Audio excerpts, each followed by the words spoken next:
হাতিবাগানে star theatre দেখেছেন নিশ্চয়ই। এখন আর থিয়েটার হয় না। রাত বাড়লে কোনোদিন দেখতে পাবেন ঘোমটায় মুখ ঢেকে এক বিগত যৌবনা উল্টো দিকের মুখ ফুটপাতে দাঁড়িয়ে অপলক চেয়ে আছে বাড়িটার দিকে। কেউ খেয়াল করলেই হন্তদন্ত হয়ে কোথায় যে হারিয়ে যাবে বুঝতেই পারবেন না। কানে আসবে শুধু একটা দীর্ঘশ্বাস। আজ থেকে আনুমানিক 160 বছর আগে 1863 সালে তৎকালীন কর্নওয়ালি স্ট্রিটের যে 154 নম্বর বাড়িতে বিনোদিনী জন্মগ্রহণ করেছিলেন, বছর 10 আগে বিনোদিনীর জন্মের 150 বছর উপলক্ষে সেই বাড়ির সামনের ফুটপাতে চেতনা গণসংস্কৃতি সংস্থার উদ্যোগে একটি পাথরের ফলক বসানো হয়েছিল। মাত্র 10-11 বছরের মধ্যেই সেটা ভগ্নপ্রায় অবস্থায় পরিণত হচ্ছে। এবং আশ্চর্যের বিষয় হলো, যখন এই ফলকটি উপড়ানো অবস্থায় দেখা যাচ্ছে, সেই সময় বিনোদিনী দাসীকে নিয়ে তৈরি হয়েছে এক চলচ্চিত্র। তার জীবনে এই বঞ্চনার ঘটনা খুব একটা নতুন নয়। আসুন শোনা যাক তার কাহিনী। তার আগে নতুন যারা দেখছেন তারা অবশ্যই চ্যানেলটি সাবস্ক্রাইব করবেন এবং সবাইকে শেয়ার করে তার এই অজানা তথ্যগুলো জানিয়ে দেবেন, এটাই আশা। এই বাড়িতেই জন্মগ্রহণ করেছিলেন তিনি। খোলার চালের বাড়ি, তারই 2-1টি ঘর আবার ভাড়া দেওয়া অন্য সংস্থানের জন্য। পুটি নামে ডাকত সবাই ফুটফুটে ছোট্ট মেয়েটিকে। দিদিমা তারই মধ্যে বিয়ে দিয়ে দিলেন পুটির, কিন্তু সে বিয়ে স্থায়ী হলো না। পুটিকে এবার ভর্তি করে দেওয়া হলো পাড়ার এক অবৈতনিক স্কুলে। নাম লেখানো হলো বিনোদিনী দাসী। পুটি থেকে বিনোদিনীতে রূপান্তরিত হওয়া শুরু হলো সেই মুহূর্ত থেকে। পড়াশোনা না হলেও গানের গলাও ছিল অদ্ভুত রকমের ভালো। বিনোদিনীর বাড়িতে গঙ্গাবাই নামে এক গায়িকা ঘর ভাড়া নিয়ে থাকতেন। বয়সে বিনোদিনীর থেকে অনেক বড়। দারিদ্র্যের সঙ্গে যুঝতে না পেরে বিনোদিনীর মা, দিদিমা এবং গঙ্গাবাইয়ের কাছেই গান শিখতে দিলেন তাকে। আশ্চর্য দরদ ভরা কণ্ঠ, সুর, লয়, তালের জ্ঞান যেন এই মেয়ের সহজাত ক্ষমতা। তাই অল্প কদিনেই সে আয়ত্ত করে নিল সুমধুর সব গান। ওদিকে গঙ্গার ঘরে গানের আসর বসত প্রায়ই। আসতেন তখনকার সমাজের গানের সমজধার জ্ঞানীগুণীরা। বিনোদিনীর এই গান গাইবার ক্ষমতা পাল্টে দিল তার জীবন। তার গঙ্গাবাই বিনোদিনীকে নামিয়ে দিলেন বারাঙ্গনার ভূমিকায়। তখনকার সমাজে আসরে গান গাইতেন এরাই। গঙ্গাবাইয়ের আসরে আসতেন পূর্ণচন্দ্র মুখোপাধ্যায় আর ব্রজনাথ শেঠ। তারা বিনোদিনীকে ভর্তি করে দিলেন বেঙ্গল থিয়েটারে 10 টাকার বেতনে। মহেন্দ্রলাল বসুর উপর তাকে শেখানোর ভার পড়ল, আর অর্ধেন্দু শেখর মুস্তাফি, অমৃতলাল মুখোপাধ্যায়, নাট্যজগতের এইসব দিকপালেরা তার শিক্ষার ভার নিলেন। মাত্র 11 বছর বয়সে 2-4টি মাত্র সংলাপের মাধ্যমে অভিনয় করলেন শত্রু সংহার নাটকে। মাত করে দিলেন দর্শককুল ও নাট্যজগৎ। পরের নাটকে নামলেন নায়িকার ভূমিকায়। বয়স এত কম হওয়া সত্ত্বেও সেই সময় ভদ্রঘরের মেয়েরা নাটকযাত্রায় অংশগ্রহণ করতেন না। তাই নাটক জগৎকে এই বারাঙ্গনাদের থেকেই স্ত্রী ভূমিকার জন্য মেয়ে জোগাড় করতে হতো। তিনি বারবনিতার পরিবেশ থেকে একেবারে ছোট্ট বয়সে বাংলা মঞ্চে অভিনেত্রী হিসেবে আত্মপ্রকাশ করেন। তার প্রথম অভিনয় ছিল 12 বছর বয়সে মাত্র মাসিক 10 টাকা বেতনে গ্রেট ন্যাশনাল থিয়েটার শত্রু সংহার নাটকে দ্রৌপদীর সখীর ছোট্ট ভূমিকায়।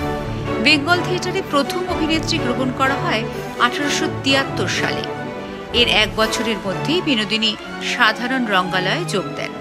নাচ গানে পারদর্শী বিনোদিনী খুব তাড়াতাড়ি অভিনয়ে দক্ষ হয়ে ওঠেন এবং একজন প্রথম শ্রেণীর অভিনেত্রী হিসেবে খ্যাতি লাভ করেন। 1974 থেকে একটানা 12 বছর তিনি অভিনয় করেছিলেন। 1886 খ্রিস্টাব্দের 25শে ডিসেম্বর তিনি শেষবার অভিনয় করেন। এর আগে পর্যন্ত 50টি নাটকে তিনি 60টিরও বেশি চরিত্রে অভিনয় করেছিলেন। কপালকুণ্ডলা নাটক দেখতে এলেন ন্যাশনাল থিয়েটারের মালিক কেদারনাথ চৌধুরী, সঙ্গে গিরিশ ঘোষ। মুগ্ধ এবং বিস্মিত গিরিশ ঘোষ বিনোদিনীকে নিয়ে এলেন ন্যাশনাল থিয়েটারে।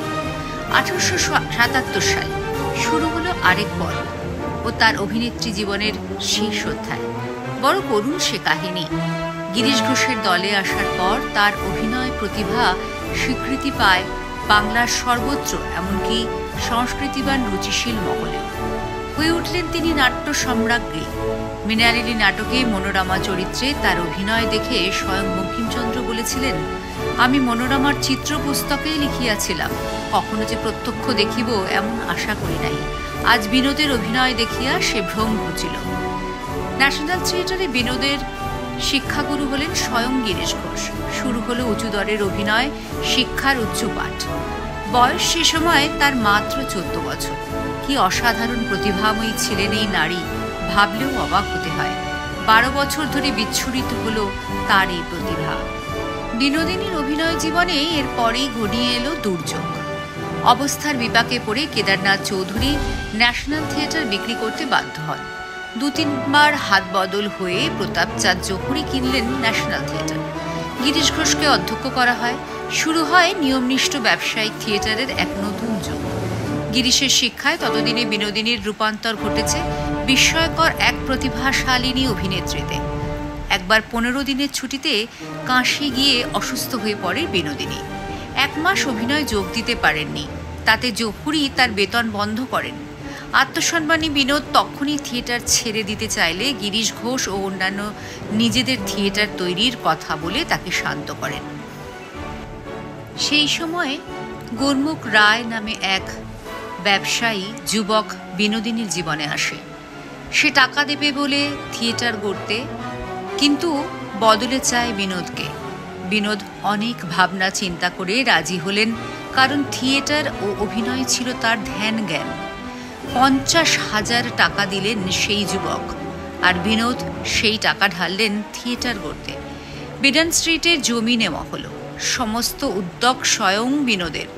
সবাই তাকে আশা দিয়েছিল থিয়েটারের নাম হবে বি থিয়েটার বা মা বিনোদিনী থিয়েটার। কিন্তু দৈবের খেলা যাকে বলে তাই হলো, থিয়েটারের নাম হলো স্টার থিয়েটার। এদিকে গুরমুখ রায় রক্ষিতা হন বিনোদিনী। এই ঘটনায় তার পূর্ববর্তী মালিক ধনী জমিদার ক্ষিপ্ত হয়ে ওঠেন এবং তিনি লাঠিয়াল নিয়ে নতুন থিয়েটার ভেঙে দিতে চেষ্টা করেন। সেই ধনী জমিদার তলোয়ার হাতে বিনোদিনীর শোবার ঘরে প্রবেশ করে তাকে খুন করতে উদ্যত হন, কিন্তু বিনোদিনী উপস্থিত বুদ্ধির জোরে সে যাত্রা বেঁচে যান। আসলে গিরিশ প্রমুখের চোখে বিনোদ বড় অভিনেত্রী হলেও বারাঙ্গনার অতিরিক্ত কিছু নয়। এত বড় প্রবঞ্চনা বিনোদ ভুলতে চেষ্টা করলেন, মহড়ায় এলেন, কিন্তু এসেই বুঝলেন গোটা পরিবেশ পাল্টে গেছে। আশা বন্ধ করলেন। 2-3 মাস কেটে গেল। গিরিশ আবারও মধ্যস্থতা করে ফেরালেন বিনোদকে। 1873 সালের 21শে জুলাই স্টার থিয়েটারের উদ্বোধন হলো দক্ষযোগ্য নাটক দিয়ে। সতীর ভূমিকায় বিনোদের অভিনয় আবারও সবার মন জিতে নেয়। 1883 সালের শেষ পর্যন্ত গুরমুখ স্টারের সঙ্গে যুক্ত ছিলেন। নল দময়ন্তীতে দময়ন্তী ও ধ্রুব চরিত্রতে সুরুচির ভূমিকায় বিনোদিনীর অভিনয় আবারও প্রমাণ করল তার অভিনয় দক্ষতা। কিন্তু আবার দুর্যোগের ঘনঘটা। গুরমুখ রায় পরিবারের চাপে পড়ে স্টারের স্বত্ব বিক্রি করতে মনস্থ করেন। বিনোদকে অংশীদার করতে চেয়েছিলেন, কিন্তু বারাঙ্গনার অধীনে কাজে আপত্তি উঠল সুশীল সমাজের। হায় রে সমাজ! বারাঙ্গনার টাকা নেওয়া যায়, রাতে পাশে নিয়ে শোয়া যায়, কিন্তু তার অধীনে কাজ? তবা তবা! হোক না সে অসামান্য, তিনি যে নটি। সত্যগ্রহণে অস্বীকার করতে গিরিশ রাজি করালেন বিনোদ ও তার মাকে। স্টারের স্বত্বাধিকারী হলেন অমৃতলাল মিত্র, দাশুচরণ নিয়োগী, হরিপ্রসাদ বসু ও অমৃতলাল বসু। প্রেমের ক্ষেত্রেও বারংবার প্রবঞ্চনার শিকার হয়েছেন বিনোদিনী। গুরমুখ রায় ছাড়াও সেই যুগের বিখ্যাত চিকিৎসক রাধা গোবিন্দ কর, বেঙ্গল থিয়েটারের মালিক শরৎচন্দ্র ঘোষ, রংপুরের এক জমিদার পুত্র এবং স্বয়ং গিরিশচন্দ্র সহ আরও বহু পুরুষের নাম জড়িয়েছে বিনোদিনীর সঙ্গে। এমনকি জড়িয়েছে জ্যোতিরিন্দ্রনাথ ঠাকুরের নাম পর্যন্ত। কিন্তু কোনো প্রেমই শেষ অবধি পূর্ণতা পায়নি। ব্যতিক্রম উত্তর কলকাতার এক বনেদি সিংহ পরিবারের নাট্যমোদী এক বিনোদিনী প্রেমিক। সম্ভবত 1990 বা 90-তে তিনি বিনোদিনীকে জায়ার মর্যাদা দেন। পিতৃত্ব স্বীকার করেন তার কন্যা শকুন্তলার। 1912-য় তার মৃত্যু পর্যন্ত বিনোদিনী তার সঙ্গেই থেকেছেন। তারপর আরও 30 বছর বেঁচেছিলেন বিনোদিনী নিঃসঙ্গ একাকী হয়ে, অবহেলায় স্মৃতিকে পাথেয় করে। সাম্প্রতিক জন্মস্থানের ফলক উপড়ে ফেলা তারই এক নিদর্শন। চৈতন্য লীলা তখন অভিনীত হচ্ছে স্টারে। 1884 সালের আলোড়ন সৃষ্টিকারী এই নাটকে চৈতন্যর ভূমিকায় বিনোদের অভিনয় দেখে ঠাকুর শ্রী রামকৃষ্ণ বলেছিলেন, আসল নকল এক দেখলাম গো। শ্রীরামকৃষ্ণের স্পর্শে গ্লানিহীন কলুষ মুক্ত হলেন বারাঙ্গনা বিনোদিনী। বাংলার রঙ্গালয়ও অসুচি মুক্ত হল। তিনি তার মাথায় হাত দিয়ে বলেছিলেন, চৈতন্য হোক। সমাজের সকল স্তরের মানুষই তার অভিনয় প্রতিভায় মুগ্ধ হয়েছিলেন। তার প্রশংসকদের তালিকায় ছিলেন শ্রীরামকৃষ্ণদেব থেকে Vivekananda, Bankimchandra, father Lafont, Edwin Arnold, colonel Olcott প্রমুখ। রামকৃষ্ণদেব তার চৈতন্যলীলার অভিনয় দেখে তাকে গ্রিন রুমে গিয়ে চৈতন্য হোক বলে আশীর্বাদ যেমন করেছিলেন, বঙ্কিমচন্দ্র তার উপন্যাসের চরিত্রগুলোকে বিনোদিনীর মধ্যে দিয়ে সফলভাবে গড়ে উঠতে দেখেছিলেন। তার অভিনয়ের গুরু গিরিশচন্দ্র ঘোষ তার বহু প্রশংসা করেছিলেন। গিরিশচন্দ্রের কি করিয়া বড় অভিনেত্রী হইতে হয় শীর্ষক প্রবন্ধের আলোচনায় বিনোদিনীর জীবন চর্চাকে আদর্শ হিসেবে গ্রহণ করেছিলেন। তৎকালীন সংবাদপত্রগুলি বিনোদিনীকে flower of the native stage, moon of star company, prima donna of the Bengali stage আখ্যা দিয়েছিল। দীনেন গুপ্তের বাংলা চলচ্চিত্রের নটি বিনোদিনী 1994-তে দেবশ্রী রায় চরিত্রে অভিনয় করেছিলেন। নটি বিনোদিনী তার আত্মজীবনীর উপর ভিত্তি করে একটি নাটক আমার কথা প্রথম 1995 সালে রাষ্ট্রীয় নাট্য বিদ্যালয়ের রেপার্টরি কোম্পানি দ্বারা উপস্থাপন করা হয়েছিল, যার প্রধান চরিত্রে অভিনয় করেছিলেন অভিনেত্রী সীমা বিশ্বাস। তারপর 2006 সালে প্রখ্যাত নাট্য পরিচালক অমল আল্লানা এই নাটক পরিচালনা করেছিলেন, যার নাম দিল্লিতে প্রিমিয়ার হয়েছিল। প্রথম কাদম্বিনী দিয়া মুখার্জি বর্তমানে নটি বিনোদিনীর ভূমিকায় অভিনয় করেছেন। তুহিনাভা মজুমদার পরিচালিত আমার কথা বিনোদিনীর গল্প তার আত্মজীবনীর উপর ভিত্তি করেও একটি তথ্যচিত্র হয়েছিল। নটি বিনোদিনীর চরিত্রে অভিনয় করতে কঙ্গনা রানাওয়াত, ঐশ্বরিয়া রায় এরকম আরও অনেকেই আছেন অভিনয় করতে আগ্রহী, কিন্তু তার মতন মানুষ তাকে কি আর পাওয়া যাবে? স্টারে বিনোদের শেষ গুরুত্বপূর্ণ চরিত্র বিল্বমঙ্গলের চিন্তামণি। সেই সময় সঙ্গী সাথীদের সঙ্গে তার বিরোধ শুরু হয়। অনেক সময় স্টারের জন্য তার আত্মত্যাগের কথা মুখ ফুটে বলে ফেলতেন, তাই বিরোধ। সহকর্মীরা এটাকে বারাঙ্গনা ধৃষ্টতা বলে মনে করতেন। গিরিশ ঘোষ এসব ব্যাপারে একেবারে নিষ্পৃহ ভাব দেখাতেন। এই অপমান, এই অবমাননা বিনোদিনী মেনে নিতে পারলেন না। ছেড়ে দিলেন থিয়েটার। 1887 1 জানুয়ারি তার অভিনীত শেষ নাটক বেল্লিক বাজার। মর্যাদাহীন জীবনকে সম্মানের শিখরে নেবার জন্য সরস্বতীর সাধনা করেছিলেন। লিখেছিলেন 2টি বই, আমার কথা, আমার অভিনেত্রী জীবন। আমার কথায় তিনি বিবৃত করেছেন তৎকালীন বাঙালি সমাজ ও বাংলা থিয়েটারের কথা। লিখেছিলেন 2টি কবিতার বইও, বাসনা ও কনক নন্দিনী। অদৃষ্টের কি পরিহাস, মাত্র 23 বছর বয়সে খ্যাতির মধ্যগগনে পৌঁছেও তাকে ছাড়তে হলো তার ভালোবাসার পেশা, নায়িকার জীবন। স্বামী সন্তান ভরা সংসারের স্বপ্নও তিনি দেখতেন। তার ব্যক্তিগত জীবনের বেশিরভাগটাই পর্দার আড়ালে থেকে গেছে। পুরুষরা এসেছে গেছে তার জীবনে, কিন্তু প্রকৃত ভালোবাসার জন্য তার অন্তর কেঁদেছে সর্বদাই। থিয়েটার থেকে বিদায় নেবার পর আশ্রয় নিয়েছিলেন তার প্রকৃত উপকারী বন্ধু ও ভালোবাসার জন রাঙাবাবুর কাছে। জীবনে তিনি মোট 3 জন ধনীর রক্ষিতা ছিলেন। এর মধ্যে শেষ ব্যক্তির সাথেই তিনি ছিলেন 31 বছর। তিনি বিনোদিনীর জন্য বাড়িসহ কিছু সম্পত্তি রেখে যান।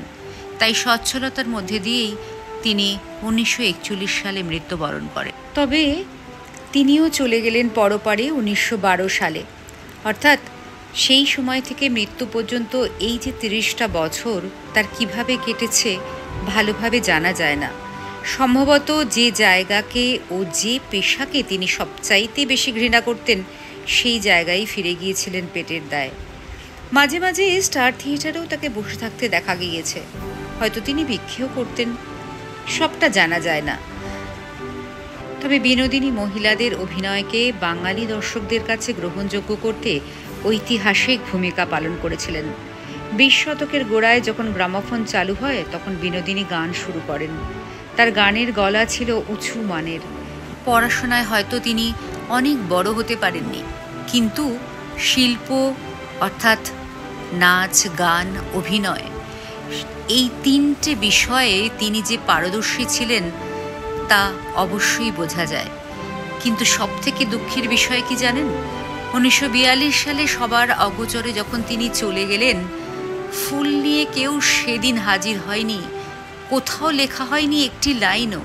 নিষ্ঠুর নিয়তির কাছে লাঞ্ছিত হয়ে পৃথিবীর এক রঙ্গমঞ্চ ছাড়লেন নাট্যজগতের এক অবিসংবাদী সম্রাজ্ঞী। আমরা তাকে সারা জীবন মনে রাখব, সারা জীবন তাকে আমরা সম্মান দিয়ে যাব।